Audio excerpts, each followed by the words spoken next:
I welcome you to the IIT Roorkee, and I welcome you to the interactive session between you and us, and to bring out your ideas in front of the students.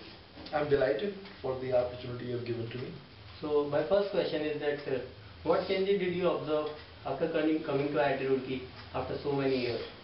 I think one of the change that I found was how the people like you, the next generation I would call, of future generation, future alumni of IIT Roorkee, is so enthusiastic and so entrepreneurial and is so advanced in thinking, the positive thinking that I see. And in comparison to the days that I probably can only say that we were in a different times. India was a closed economy, and we were talking about opportunities within India to a limited number of jobs. The employment market was not really that good, but there was not that big a competition. Roorkee and IIT were the main institutes for supplying technical talent to the industry, and we found that we did really good in getting the various companies to recruit workforce from here. People from here also became quite successful in the civil services. They joined Indian Administrative Service and other allied services. So Roorkee was considered to be a very top school for providing the talent for these kind of opportunities. So you talked about entrepreneurship. How do you, in your own words, define technical entrepreneurship? Well, the entrepreneurship and technical entrepreneurship, the difference is how do you make money using your technical, innovative ideas by creating products for the mass consumer. On the other hand, entrepreneurship means simply without using the technical knowledge. Excuse me. Like for example, a pan wala, he's an entrepreneur, right? A store which is selling you dal or pulses and other homely supplies, they're also entrepreneurs. A person who is driving a taxi is also an entrepreneur. So the difference between the technical entrepreneur is, the example is Infosys. The company was founded by people who had the vision and ability to serve the market worldwide with the help of the technical pool of India. Also you can call in the product company like Apple, which has pictures, cameras, and all the knowledge that is required by carrying in your hand is available through the devices. So these are the innovation, and technical entrepreneurs enable that. Thanks, sir. Thank you, sir. So my next question would be about US. Since you are from US, I would like to ask you something about looking for the heavy fee structure in US, stringent restrictions on immigration, fierce competition for the top university of US. What are the ways for Indian students to make career in US? The US market is very competitive, definitely. They're looking for the brightest and the best talent from the world all over. And not just India, talking about China, Indonesia, Japan, Southeast Asian countries, and talking about even Eastern Europe. Not many people go from West Europe, but definitely Eastern Europe, and I've seen people coming from Latin America. They want to get the education from the top universities in America, and they all compete for the same resources. Now, how do you differentiate yourself in such a competition? For India, I think the opportunity is how to create a talent structure in yourself that people all over the world want you. How do you shape your ideas with the basic foundation knowledge that is at IIT or in any particular education related to technical foundation? How do you innovate? How do you think of the right vision for the future that will be helped by the resources you get in the United States, so that the future of your idea and the resource pool can create a bright product or bright new technology, or you're talking about even in India, there is so much opportunity here.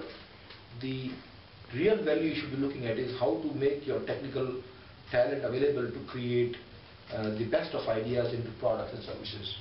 So when you have that vision in your mind, I think you'll be successful anywhere in the world. Thank you. So regarding entrepreneurship, my next question would be, what is so different in basic culture of US and India that distinguishes the entrepreneurial opportunities in both the countries? Entrepreneur is the same everywhere in the world. Bottom line, when you look at the business person, whether it's a pan wala in India or a hotel wala, they all go through the same business challenges. Make business, they have to reach out to the customers, they have to serve good product or service. Same thing is true in the United States. The difference between the United States and India is that the United States is a country which is very adaptive to the rapid advancement in technology. People there are looking forward to innovative product to add value to their life. If you see, entrepreneurship means how to make money by starting a new business or service or product or service. And these foundations are same in United States or India or anywhere else in the world. You face the same kind of challenges. Now, India, since it's coming up with the new challenges in the economic principle of India is changing to evolve into entrepreneurship recently. The old type of economic industries are now kind of clouded with all the new kind of inventions and new kind of industries, because that's the only way to solve India's poverty problem. On the other hand, United States, this foundation has been adopted for the last 40 years. After the World War II, when the economy was going in recession there, the industry found that all the inventions that were made in World War II can be put together for the use of the common man use. So what happened that the capital was already there and people had the skills.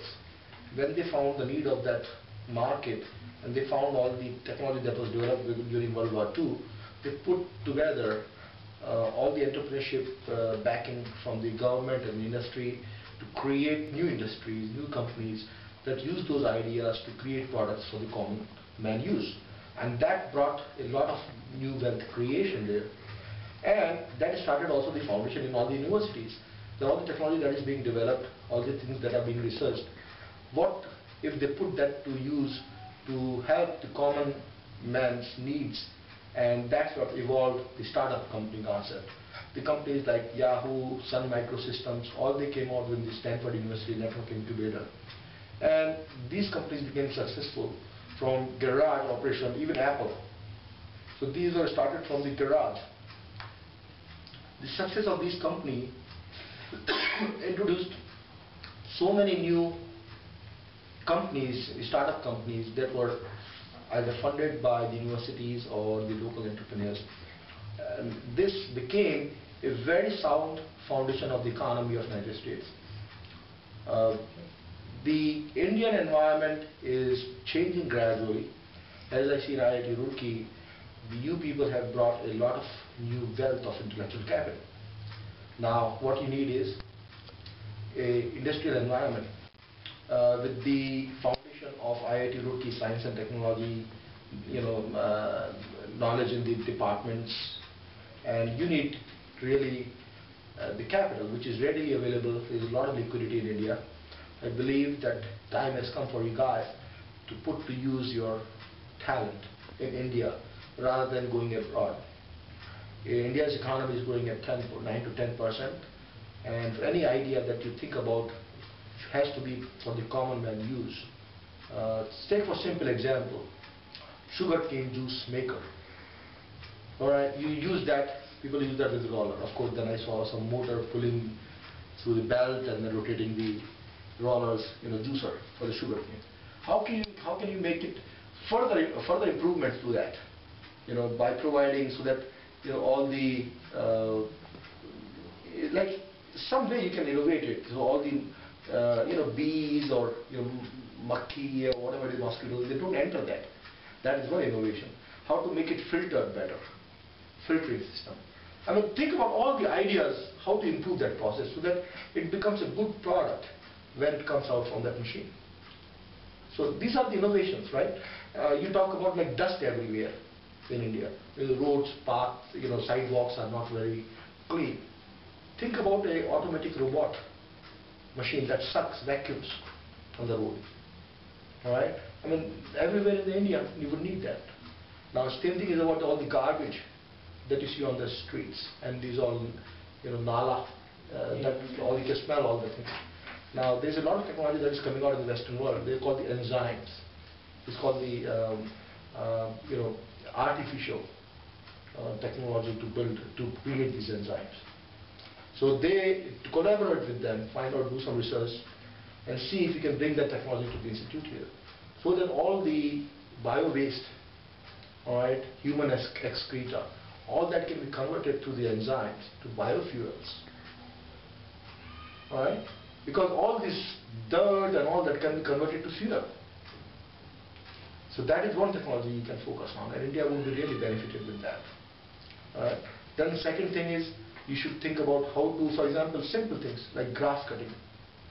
So can't you develop something like a remote control, automatic grass cutter? Right?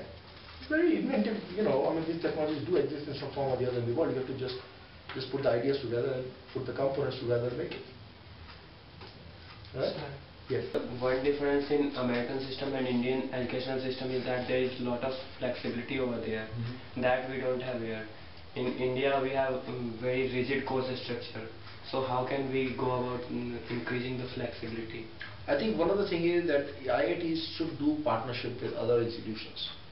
And the other institutions should be teaching these courses that you would like to take to mold your career. And those credits can be adjusted against your complete curriculum credit. But what happens is, since you want to become an electrical engineer, you have to take core competency credits in that area. So elective credits or some extra credits you should be always willing to take to get other skills, like cooking, right? This is the most important skill that you will have, and you will have never got any problem in making money anywhere in the world.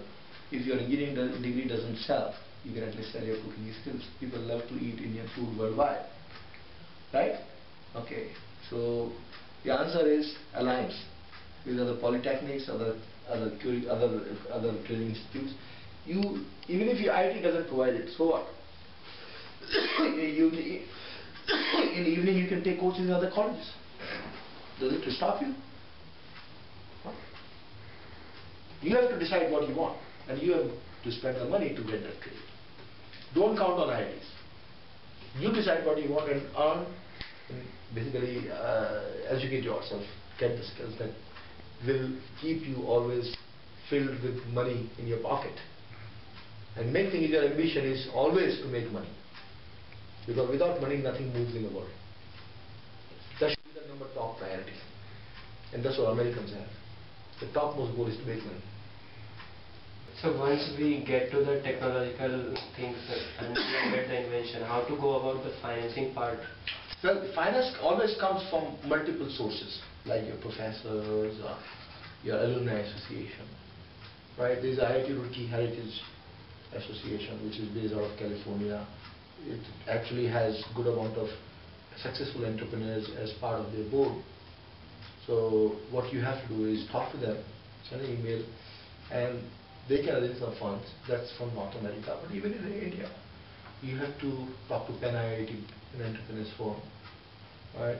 Then you basically create articles around it, put it in the newspaper. What this technology can do. And you will see around in Uttarakhand, there are a lot of rich people who want to put their money to work. And then the technology that I'm talking about, make sure you put me as a stakeholder as well, because I told you the idea. But anyway, the thing is that I'm just giving an example that people, it's a teamwork. You have to create a team and add value, and money should never be a problem, because money always goes where the ideas are.